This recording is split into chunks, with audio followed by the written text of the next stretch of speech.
Hai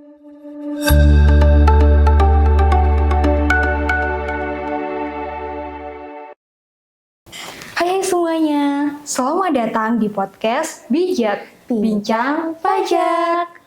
Wah, BTW udah lama nih kita nggak ketemu sama Sobat Pajak. Jadi di segmen kali ini kita akan bahas topik yang menarik banget nih. Betul tuh Kak, di segmen kali ini kita tuh bakal kupas tuntas mengenai pajak untuk MKM Kak. Wah, menarik banget kan Sobat Pajak? Jadi sebelum kita masuk ke pembahasan, kita kenalan dulu nih. Perkenalkan, aku Diana dan rekanku. Aku Cirana, kita akan menemani kalian untuk beberapa menit ke depan. Sebelumnya aku ucapin terima kasih nih buat Sobat Pajak karena udah pilih bijak buat teman santai kalian. Jangan lupa follow and share podcast ini agar kalian gak ketinggalan nih episode terbarunya Kak. Oke, kita langsung aja masuk ke pembahasan nih Sobat Pajak. Jadi pertama, Sobat Pajak perlu tahu dulu nih, apa sih UMKM itu? Jadi UMKM itu adalah singkatan dari usaha mikro, kecil, dan menengah yang memerankan peran penting dalam perekonomian di Indonesia. UMKM menyumbangkan inovasi dan juga penciptaan lapangan kerja baru nih, Cirona. Betul tuh Kak Di. Mungkin Sobat Pajak di sini bertanya-tanya ya kayak pajak untuk UMKM, bukannya pajak tuh malah membebankan ya Kak? Nah, di segmen kali ini kita tuh bakal bahas mengenai pajak untuk UMKM. Bahkan pajak untuk UMKM nih Kak, jadi alat bantu loh buat usaha kecil mereka.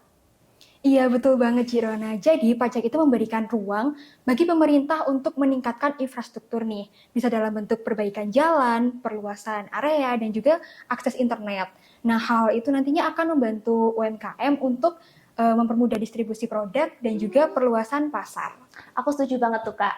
Jadi selain itu, kepatuhan pelaku UMKM ini juga dapat reputasi baik loh Kak di mata lembaga keuangan.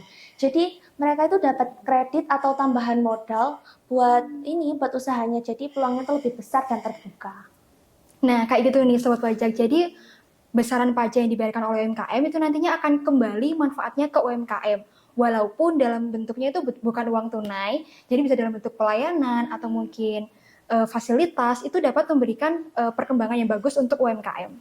Nah, aku setuju banget itu. Karena kan kayak pelaku UMKM ya Kak, jadi mereka tuh bisa untuk kemajuan negara kayak penyedia lapangan pekerjaan, menambah devisa negara, misal kayak UMKM-nya udah go internasional nih. Nah, dan juga menjadi katalis untuk kemajuan negara. Oh ya Kak, by the way ini.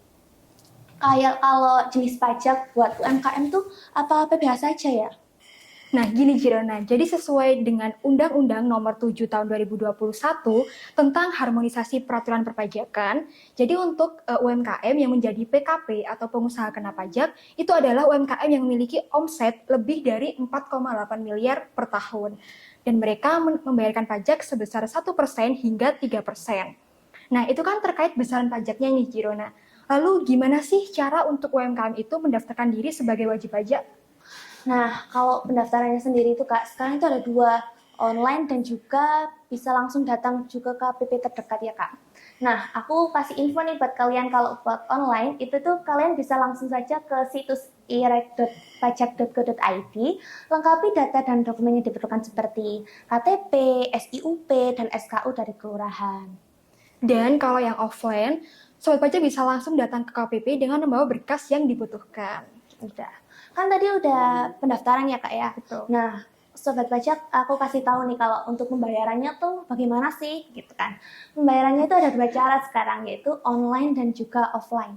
Nah, buat kayak kaum kita ya Kak, generasi Z gitu kan ya, itu kan sukanya yang mudah ya, yang nggak ribet gitu. Aku saranin online sih ya, karena kalau online itu Kak, kita itu langsung ke situs resmi atau e-billingnya di JP, lalu pilih jenis pajak, dan juga bayarnya itu bisa via transfer virtual account dan juga ini mobile banking. Jadi cepat dan mudah Kak. Wah, bagus banget ya kalau online. Tapi buat temen Sobat Pajak yang suka bayar yang secara offline, itu juga bisa banget. Tinggal datang aja ke bank persepsi atau bank yang ditunjuk oleh pemerintah. Dan jangan lupa untuk membawa dokumen nomor registrasi yang telah diambil sebelumnya, kemudian tinggal datang ke teller, setelah itu tinggal tunggu untuk proses verifikasi. Dan jika sudah selesai, jangan lupa untuk menyimpan bukti pembayarannya. Jadi untuk pengusaha UMKM nih yang masih takut atau ragu gitu Kak terkait pajak, jangan takut untuk memulai karena kalau pajak tuh Kak manfaatnya tuh banyak banget sih aku percaya gitu. Jadi jangan takut untuk memulai, langsung saja. Pertama itu daftar usahanya sebagai wajib pajak, lalu ikuti prosedur yang ada, dan pastinya manfaatnya tuh banyak banget yang dirasakan. Wah, nggak terasa ya Kak, obrolan kita udah panjang kali lebar nih terkait pajak untuk UMKM. Semoga obrolan kita dapat memberikan wawasan baru buat sobat pajak.